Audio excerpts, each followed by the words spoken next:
Kwanza kabisa ni shukrani kwa Mwenyezi Mungu kutujalia kuweko hapa na kutuwezesha kufanya tulilolikusudia. Nataka niseme kwamba ni hatua nyingine ya kubadilika. Maendeleo ni mabadiliko na hii ni hatua nyingine ya mabadiliko. Kimabadiliko haya ni katika jitihada za kuongeza kasi ya utekelezaji, kuimarisha uwajibikaji na kulinganisha majukumu na vipaumbele vya taifa letu. Lengo ni kuimarisha mahitaji ya mwelekeo wa utekelezaji wa shughuli za serikali ili kuendana na kasi inayolingana na matarajio ya wananchi. Nataka nipige mstari hapo. Lengo ni kuendana na kasi ya matarajio au mahitaji ya wananchi. Hivyo niwapongeze sana mlio hapa leo. Mmeaminiwa kwa uwezo, uzoefu na uadilifu. Niwatake mkaishi na kiapo mlichowapa hapa leo. Mkaishi nacho, lakini pia kuna kiapo cha maadili ambacho mmesaini kopi mbili, moja mtapewa, mwe mnairudia kila mara. Lakini kile mlichowapa hapa leo, kama mtu atakuwa amesahau vasi yoyote, Katibu Mkuu Kiongozi anavyo, atakupa urudie. Sasa maelekezo yangu kwenu wakuu wa mikoa. Kanali Yahya Ramadhan Kido nimekupanga Kagera, na Kanali Donald William Msengi wewe utakwenda Mtwara. Hii ni mikoa muhimu ya kimkakati kwetu, lakini pia ulinzi na usalama wa nchi yetu. Tutakupangieni ma-DC ambao mnaweza kwenda nao na lugha moja ili kwenda kuimarisha ulinzi katika mikoa ile. Ni mikoa ya kimkakati kwetu na ni imani yangu kwamba mtakwenda kufanya kazi vizuri.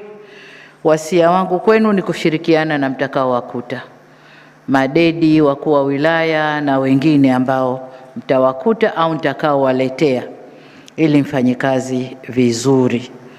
Narudia, ile miwili ni mikoa yote, ni mikoa muhimu. Ile miwili ni mikoa ya kimkakati kwa usalama wa nchi yetu, na ndio maana nimetoa makanal jeshini, nimewapanga huko. Kwa makatibu wakuu, Dr. Tausi Mbaga, mipango nimekuvisha kofia mbili, ni katibu mkuu wa mipango na uwekezaji, lakini pia ni katibu mtendaji wa tume. Madhumuni ni kwamba utakalolipanga huku na utekelezaji wa huku viendane sambamba. Viendane sambamba, mtu ni yule yule. Kinachopangwa ndani ya wizara kama sera, na unapokuja kwenye utekelezaji kitu ni kile kile, unasimamia pale pale. Na ndio maana Dr. Msemwa naye nikampeleka uwekezaji ili naye akasimamia uwekezaji. Kuna pangwa dira, policy na mambo mengine, utekelezaji kutushushia mipango ndani ya tume, na bwana Msemwa ni mtekelezaji kule uwekezaji. Nataka mkaimarishe usimamizi wa utekelezaji wa mipango ya taifa, na eneo hili ndilo eneo la utekelezaji wa dira yetu. Na kwa bahati nzuri nyewe wenyewe ndio mlikuwa wasimamizi na waandishi wa dira ile. Kwa hiyo mnajua kiliomo, mnajua nini cha kwenda kufanya. Nachotaka kuwaambia katika utekelezaji wa sera na mipango mliotushushia kupitia Waziri Kitila, tunako kwenda mbele kuanzia nadhani mwaka wa fedha ujao tunapoanza kutekeleza dira. Tumesema katika utekelezaji wa shughuli za uchumi, serikali itawajibika 22%, private sector 70%, na mashirika yetu ya umma 8%. Nataka mkafungue, kwa sababu private sector kwa hivi tulivyojitia makufuli haitakuja. Tunazungumza PPP, lakini sheria zetu zina makufuli. Nataka mkayafungue makufuli. Wale wa private sector waje wawekeze nchini, ndipo takapoipata 70%. Mmekuwa na mimi kwenye safari zangu za nje, mmekuwa mkinisikia ninavyoahidi wawekezaji, na mmeona hamu ya wawekezaji kuja Tanzania. Sasa wasije halafu tumwafungia mlango, hapana. nataka mkafungue, wawekezaji zije, FDI zije nchini, tuweke vitega uchumi hapa ndani ya nchi na taifa linufaike. Kwa hiyo ni kwa upande wenu, lakini kwa katibu mkuu, makatibu wakuu wengine ni ndugu Matarajio. Kuna siku nilikuapisha nikasema wewe ni spare part yangu. Kwa hiyo kila ninapoitumia spare part wewe usishangae. Sasa nimeona nikutumie kwa katibu mkuu upande wa gesi na mafuta. Tutakwenda kusaidiana na Feli. Feli yuko? Feli atasimamia nishati, kwa sababu katika dira yetu, katika ilani yetu tukifika 30 tunatakiwa kuwa na megawatts ngapi Feli? 8,000. 8,000. Hiyo ndio kazi yako. Tukitumia jua, tukitumia maji, tukitumia thermo, tukitumia nini, wote huko mbele nataka zile megawatt 8,000 ziwe zimepatikana. Na kwa maana hiyo Matarajio unakwenda kusimamia gesi na mafuta. Mambo yote yanayohusu gesi na mafuta mimi nitakukaba wewe. Kwa hiyo hayo ndio mambo yako. Anayefuata waziri. Waziri umekaa na mimi muda mrefu, umefanya kazi nzuri sana. Akiambiwa mama kaupiga mwingi na we umo, sababu wewe ndio mtu wangu wa hapa. Lakini kazi yangu ni kulea na kukuza, si kulea na kudumaza. Na ndio maana wengi niliowalea na watoa na wapa posti, nendeni kafanyeni na sukuma vipaji mbele. Nimepiga jicho hapa nikamwona Blandina. Blandina, hebu simama. Huyu alipokuwa na mimi nikimuita my giraffe. Sasa nimempeleka tume ya mipango na ninauliza anafanya vipi, naambiwa safi. Kwa hiyo ndo kazi yangu, kulea na kutoa, na nimetoa wengi. Nimetoa kina Juma Mkomi, sasa hivi makatibu wakuu utumishi, wanafanya vizuri. Nimetoa kina Felista, nimetoa Magoti DC, mnakisikia huko kina nguruma. Kwa hiyo kazi yangu mimi kama hatchery, nalea halafu na watoa, nendeni kakueni. Kwa hiyo babangu nimekupeleka ukakue. Lakini jengine, unajua ninachokitaka. Umekuwa na mimi kwa muda mrefu, unajua ninachokitaka. Kashirikiane na waziri wako. Waziri yuko? Kashirikiane na waziri wako. Nataka viwanda. Baseline yangu ni pale alipoacha Jafo. Ripoti yake kanambia kuna viwanda kadhaa, vikubwa, vidogo, vya kati, vya nini. Nataka niwapime kwa idadi ya viwanda nitakavyoleta nchini. Kwa ukubwa wa biashara, utanuzi wa biashara tutakao kuwa tunafanya na nchi za jirani, lakini na nchi za nje. Hicho ndicho kipimo changu kwenu. Kwa sikuwaweka pale mkacheke na wafanya biashara, mkacheke na wana viwanda, mzunguke tu kwenye viwanda. Hapana. Vutieni biashara, vutieni viwanda. Kama hamjafahamu, waziri unajua vya kunifika, mchukue mwenzio waziri wako, njoni nikatukae tueleweshane. Haya. Mwingine Nguvila. Nguvila, we ni rasi wa muda mrefu, na ulipoomba ruhusa kwenda kwenye bunge nilijua hakika utakwenda kupigwa hurudi. Nilijua hurudi. Lakini nikasema mtoto akitaka wembe mpe, ukisha mchinja atajua, si ndio? Kwa hiyo wembe umekuchinja mwanangu. Nikasema ngoja upumzike kidogo. Lakini utendaji wako na ujua vizuri sana. Na kurudisha. Na kupeleka Arusha. Arusha unaijua. Arusha imechangamka. Arusha ina mambo mengi. Arusha ni sura ya nchi yetu. Tuna accommodate pale taasisi za kikanda za kimataifa. Nataka ukafanye kazi. Na kuamini. Na najua unaweza. Kanifanyie kazi ya Arusha. Na nikumbushe tena jina.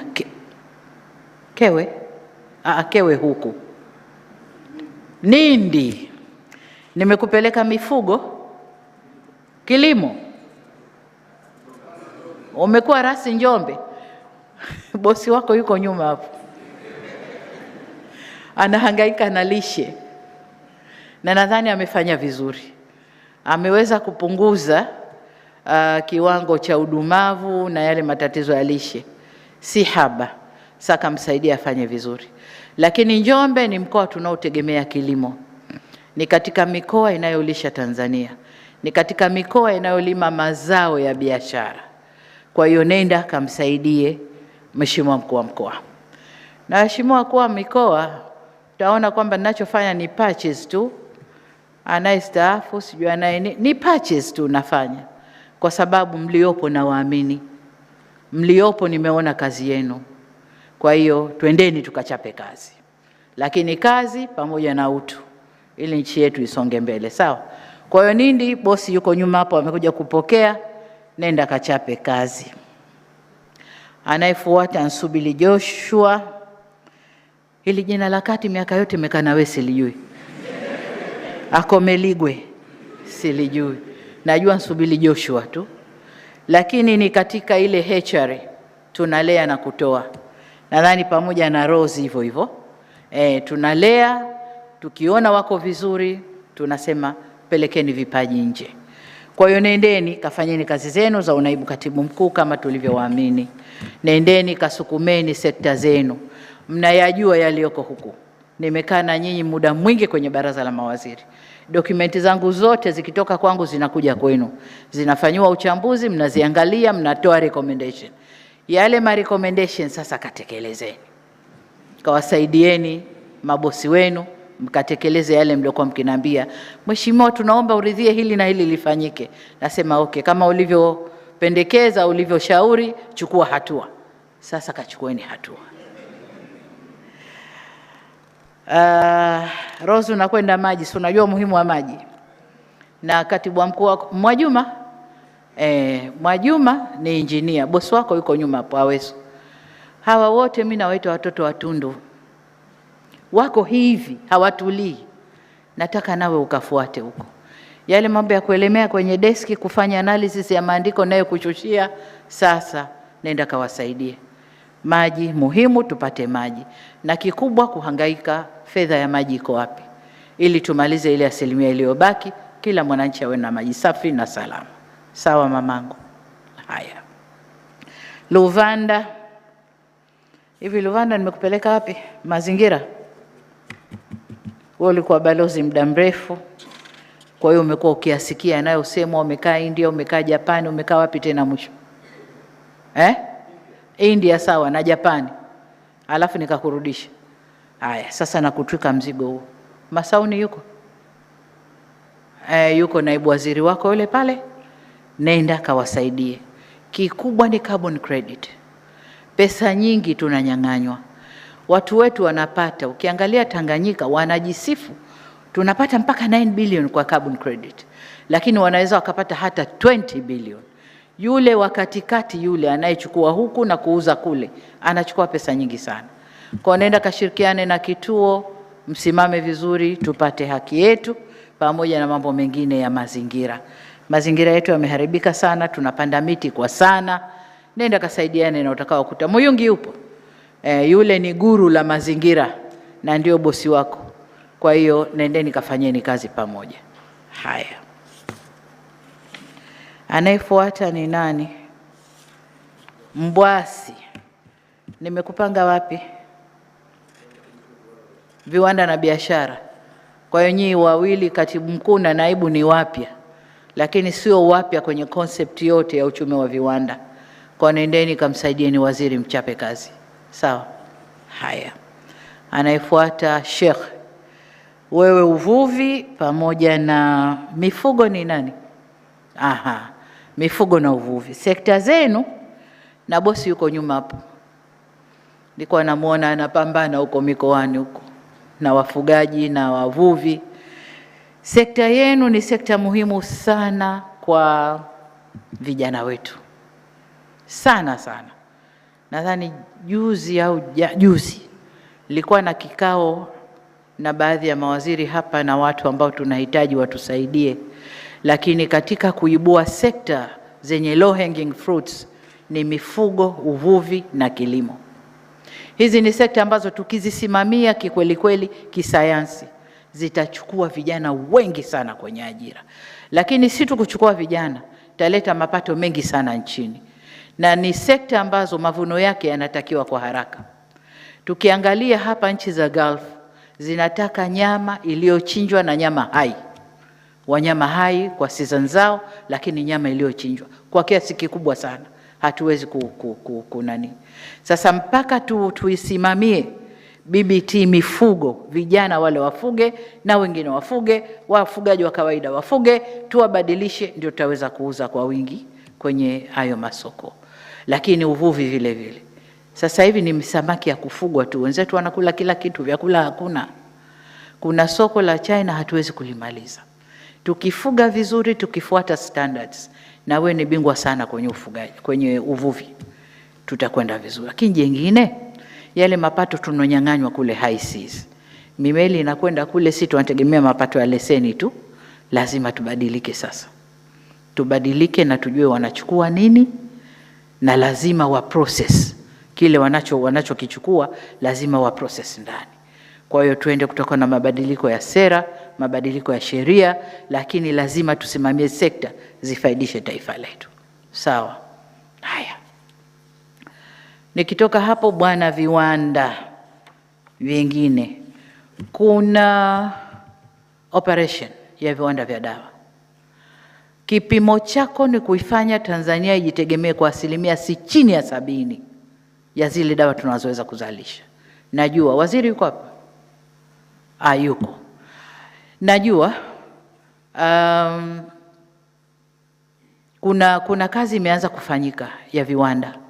Nenda kaisimamie. Lakini muelewe wanaowekeza ni kina nani.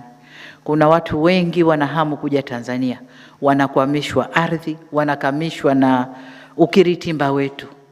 Nataka ukasimame. Viwanda vya madawa vijengwe humu ndani.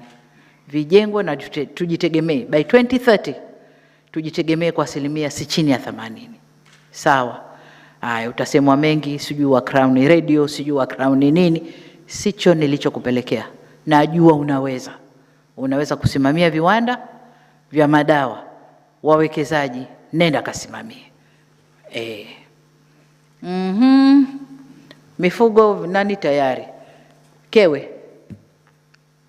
Naibu katibu mkuu wapi? Tume ya mipango ya kwako nimeshasema pamoja na mabosi wako wawili wale pale. Na wewe si nimekutoa mle ndani nimekupandisha. Ndio? Au nimekutoa nje nikakuleta? Private sector. Very good. Sasa ile mawazo ya private sector, corporate thinkings, nenda kasaidiane nao. Vizuri hata Tausi alitoka private sector, tumejitahidi sana kumbadilisha awe mserikali, kabadilika lakini hajalewa sana. Na wewe umetoka private sector, nendeni katupangieni. Yale mnayokaa kututeta kule nje kwenye private sector. Serikali ingefanya hivi ingekuwa hivi. Serikali sasa kafanye. Sawa?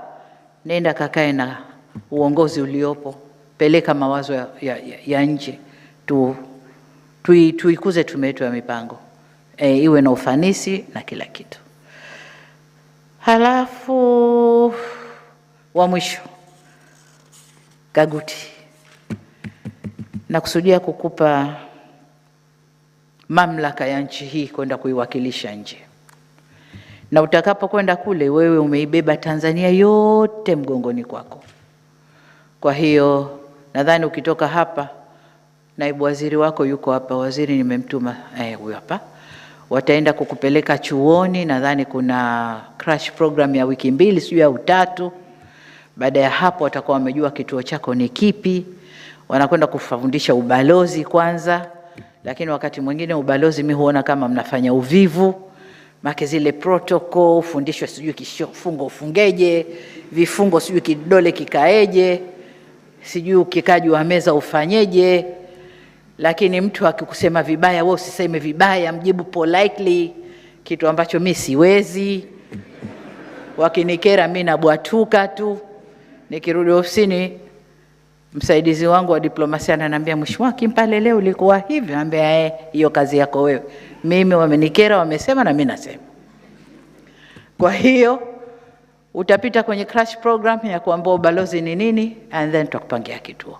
Utakia kazi njema. Haya, nadhani wote nimesema nao. Ndugu zangu walio hapa na mlio kwenye viti, mlio kwenye nafasi, kazi yetu ni kulifanya taifa hili liendelee. Kazi yetu ni kwenda kuitekeleza dira yetu ya miaka 25 ijayo, ambayo itaishia 50. Tatoka mimi kesho kutwa, ataingia mwingine, nadhani atatoka mwaka gani sijui 40, ataingia mwingine ndio kuja kumaliza utekelezaji wa dira ya 2050. Lakini sisi ndio wa kuweka msingi. Kama tulivyokuta msingi wengine wameweka, sisi tukajenga juu, na sisi ndio wa kuweka msingi wa utekelezaji wa dira ambayo tunakwenda kuitekeleza. Kwa hiyo niombe kila mtu akafanye wajibu wake. Kila mtu akawajibike na pale anapotakiwa kuwajibika. Niombe sana ndugu zangu. Sasa mimi kwangu ni jicho. Nani anacheza vipi? Ukiona steps zako haziendani na ngoma ninayoipiga, basi utatupisha tu pembeni, niangalie nani mwingine miguu yake miepesi ambaye anaweza akaendana na steps za ngoma ninayoipiga. Sawa ndugu zangu, nawatakia kila laheri, kazi njema. Wale waliofikiri labda tukiingia kutakuwa na pindua meza mambo yaanze upya, hapana. Hii serikali inaendelea. Kwa hiyo kutakuwa na mabadiliko, patches, kubadilishana vituo, kubadilishana sekta, hayo yatakuwepo, lakini mpaka mtu akithiri sana ndio atakaa pembeni. Asipokithiri tutakwenda pamoja, tutarekebishana, tutakwenda pamoja. Kwa hiyo kachapeni kazi, kafanyeni kazi zenu. Tanzania ina midomo mingi mikubwa, kila unalofanya linatafsiriwa. Sasa nilikuwa naona mambo mengi, waziri katolewa, kiko wapi? Nacho kuambieni nimelea, amekuwa na muexpose kwenye sectors. Ndicho nilichofanya. Na wote niliowasogeza ni hivyo hivyo. Nalea, wanakuwa na wapeleka. Wengineko ningeacha Adumaye na mimi hapa. Mimi kesho kutwa natoka, future yake iko wapi? Nimwache Adumaye na mimi hapa. Anayekuja atakuja na wakwake. Kwa hiyo acheni midomo ya uongo. Asanteni sana.